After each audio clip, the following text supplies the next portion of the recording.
हम सबसे पहले बेसन को भूनेंगे। बेसन भूनने के लिए गैस पर कढ़ाई रख दिया है। अब गैस को ऑन करेंगे।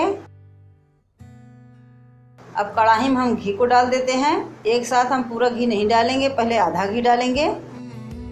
घी को हम गला लेते हैं, तब उसके बाद बेसन को भूनेंगे। बर्फ़ी के लिए हमने साधारण घी लिया है, आप चाहें तो कोई भी घी ले सकते हैं। घी हमारे गल गए हैं। अब इसमें बेसन डालकर भूनेंगे। बेसन को हम घी में मिलाते हुए भून लेते हैं। गैस को हम मीडियम में कर देते हैं, इसको मीडियम आंच पर भूनेंगे।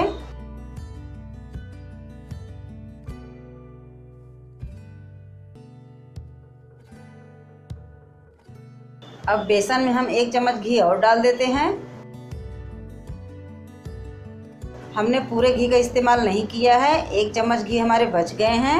अभी हमारा बेसन आपको सूखा लग रहा होगा, लेकिन जैसे जैसे हम बेसन को भूनते जाएंगे तो बेसन जो है अपना घी छोड़ देगा और यह पूरी तरह से गीले हो जाएंगे। इसलिए हम इसमें और घी नहीं डालेंगे। आप देख सकते हैं बेसन जो है धीरे धीरे गीले हो रहे हैं, क्योंकि वो अपना घी छोड़ रहा है। अब इसको हम बराबर चलाते रहेंगे, चलाना नहीं छोड़ेंगे, जिससे बेसन पूरी तरह से भून जाए। इसे हम तब तक भूनेंगे जब तक बेसन से अच्छी खुशबू न आने लगे। जब इसमें से अच्छी खुशबू आने लगे, समझ लीजिए हमारे बेसन भून गए हैं। बेसन में से अच्छी खुशबू आने लगी है, बेसन हमारे भून गए हैं। मीडियम आंच पर बेसन को हमने भूनकर तैयार कर लिया है। अब इसको हम गैस से हटा देते हैं और चाशनी के लिए हम पतीले को रख देते हैं। अब हम चाशनी बना लेते हैं। पतीले में डाल देते हैं 200 ग्राम चीनी और इसमें 1 कप से थोड़े कम पानी डाल देते हैं। चीनी को बराबर चलाते हुए गला लेते हैं, जिससे चीनी जो है पतीले के तली में जले ना और जल्दी से चीनी गल जाए। अगर हम चलाना छोड़ देंगे चीनी पतीले के तली में जल जाएंगे, इसलिए हम इसको बराबर चलाते रहेंगे।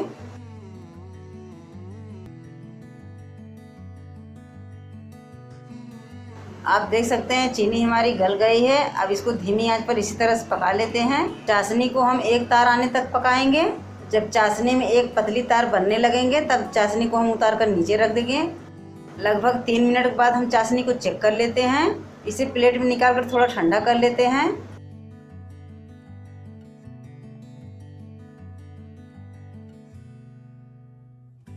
आप देख सकते हैं चाशनी में पतली तार आने लगी है। चाशनी हमारी बनकर तैयार हो गई है। चाशनी हटाकर हम इसी पर कढ़ाई सहित बेसन रख देते हैं। अब इसमें हम इलायची पाउडर डालकर मिला लेते हैं। गैस हमारा ऑन है, गैस को हमने धीमा रखा है। इलायची पाउडर को हमने बेसन में मिला लिया है। अब इसमें हम चाशनी को डालेंगे। पहले आधे चाशनी डालकर बेसन में मिला लेते हैं।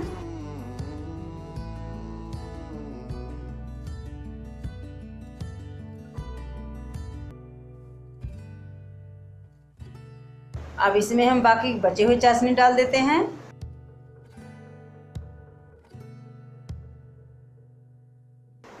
और इसको हम धीमी आंच पर चलाते हुए पका लेते हैं। इसको हम चलाकर थोड़ा टाइट करेंगे, जिससे बर्फ़ी हमारी अच्छी जमे।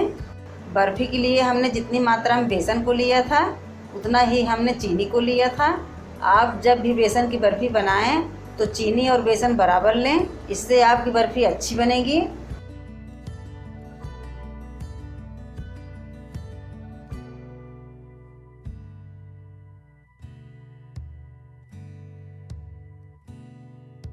बर्फ़ी को हमने अच्छे से पका लिया है। अब हम गैस को बंद कर देते हैं। बर्फ़ी हमारे थोड़े टाइट हो गए हैं। अब हम बर्फ़ी को जमा कर सेट करेंगे। बर्फ़ी जमाने के लिए हमने यहाँ पर एक ट्रे लिया है। इसमें हमने बटर पेपर लगाया है। बटर पेपर में हम थोड़े से घी लगा देते हैं, इससे बर्फ़ी चिपकेगी नहीं और आसानी से कट जाएगी।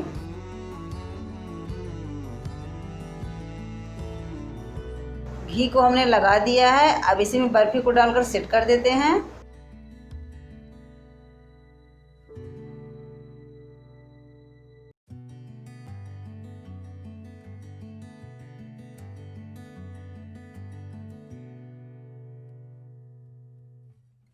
बर्फ़ी को हम स्पैचुला से सेट कर देते हैं।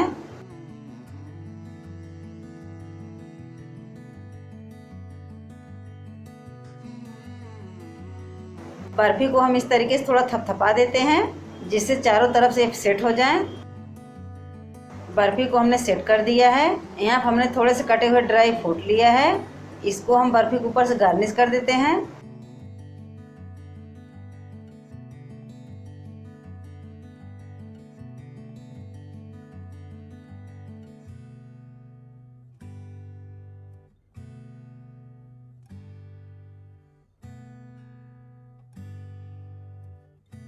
ड्राई फ्रूट को हमने बर्फ़ी के ऊपर सेट कर दिया है। अब बर्फ़ी को हम 2-3 घंटे के लिए रख देते हैं पंखे की हवा में जमने के लिए। 3 घंटे के बाद आप देख सकते हैं बर्फ़ी हमारी अच्छे से जमकर तैयार हो गई है। यह पूरी तरह से जम गई है। अब बर्फ़ी को हम ट्रे से बाहर निकाल लेते हैं।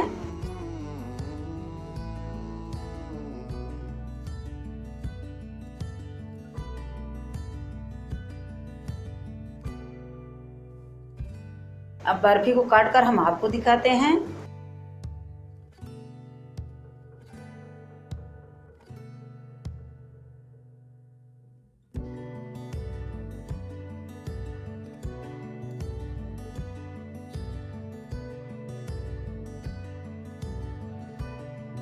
ये आप देख सकते हैं बर्फ़ी हमारी कितनी अच्छी तरीके से जमकर तैयार हो गई है।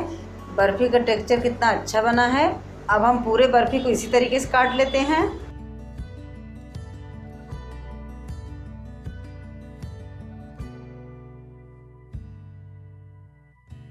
आप देख सकते हैं हमारी बर्फ़ी इस तरीके से बनकर तैयार हो गई है।